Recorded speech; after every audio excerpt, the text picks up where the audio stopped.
My name is Nada Sudhakan. I'm a pediatric surgeon, basically a surgeon for children. My special interest is in keyhole surgery in children. When your child is born, the pediatrician would examine your child from head to toe and to look for obvious abnormalities or anything that's different. One of the things that are looked out for are any surgical conditions. So the surgical conditions that I'll be talking about are things that are dealing with the penis of a boy child or the scrotum, and also the bottom end where the anus or the back is involved. There are other abnormalities that are very rare also, like cysts in the neck or face, or even abnormalities of the fingers where there's extra digits in the fingers. So I'll go through one by one and explain to you in further detail about conditions such as abnormalities of the penis or the scrotum and the bottom. So one of the causes for abnormalities in the penis is due to estrogens in the environment. You can look it up, look up where the estrogen is from in various different websites. So the problem with the penis of a boy is increasing. For example, about 10 to 15 years ago, the incidence of this particular condition called hypospadias, where the penis is bent and has an abnormally placed hole lower down, is about 1 in 500 about 15 years ago. And currently it is 1 in 120 boys will have this particular condition. It's increasing, and the severity of this particular condition is more and more severe, whereby the boys have got smaller penises, the penis is more crooked, and the hole is abnormally placed lower down. When the child is born, this can be identified and examined when the pediatrician look at your child. So surgery will be required at some point to correct this abnormality, whereby the child needs to have a straighter penis so that he can pee from the tip of the penis, and also for sexual function in future, it is important that the child has a straight penis with the opening at the tip. The other condition also related to the penis is an abnormally placed testes. So testes is made in the abdomen and it descends before the child is born. And if the testes doesn't descend completely, it can be found anywhere along the line of descent. And a lot of times we find it somewhere in the groin and not right down in the scrotum.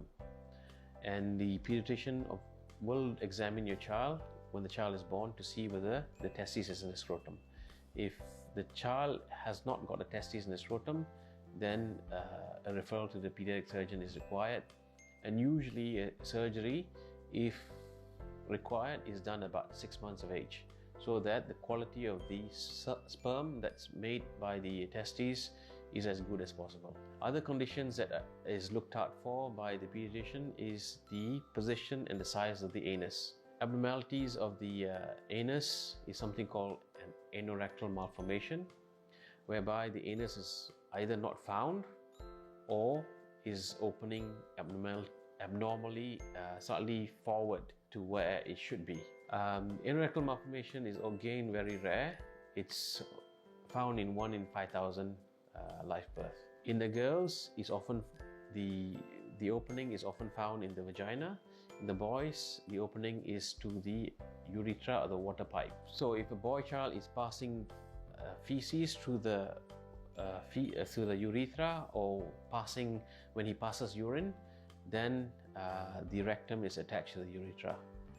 Or if the girl child is passing her opening her bowels from the vagina, then it's an abnormally placed rectum, which is opening into the vagina. All these are identified when the child is born, and surgery is required soon after if the child cannot open the bowels properly within the first few days of life. So within the first few days, whilst the child is maybe still in the hospital, the pediatrician will observe whether the child is feeding well and also opening the bowels well.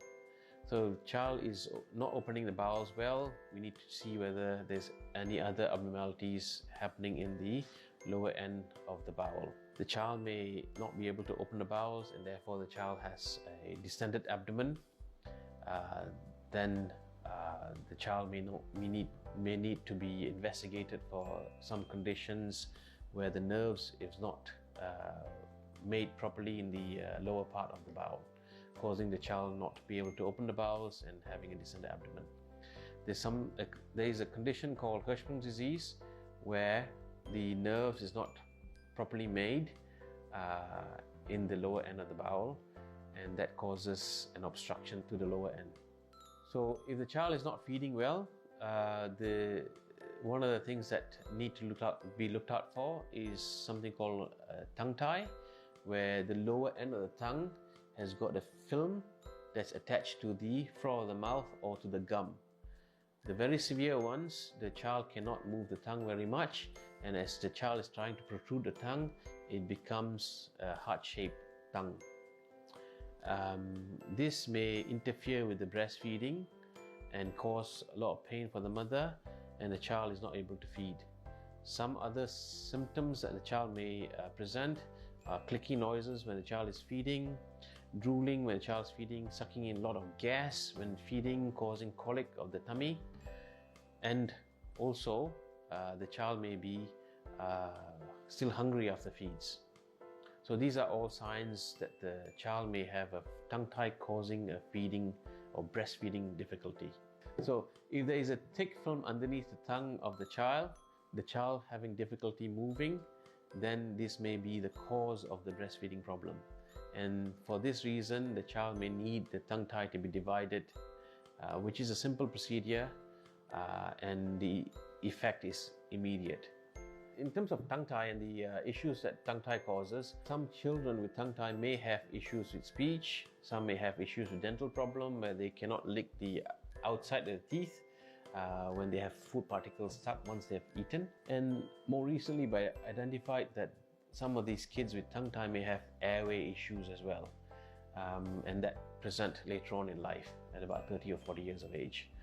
So for that reason, identifying tongue tie early and dealing with it as a neonate, it's much simpler, because if you were to do a tongue tie release when the child is a few years of age, it will involve possibly general anesthetic and stitching and more involved procedure. So identifying tongue tie when the child is first born is important.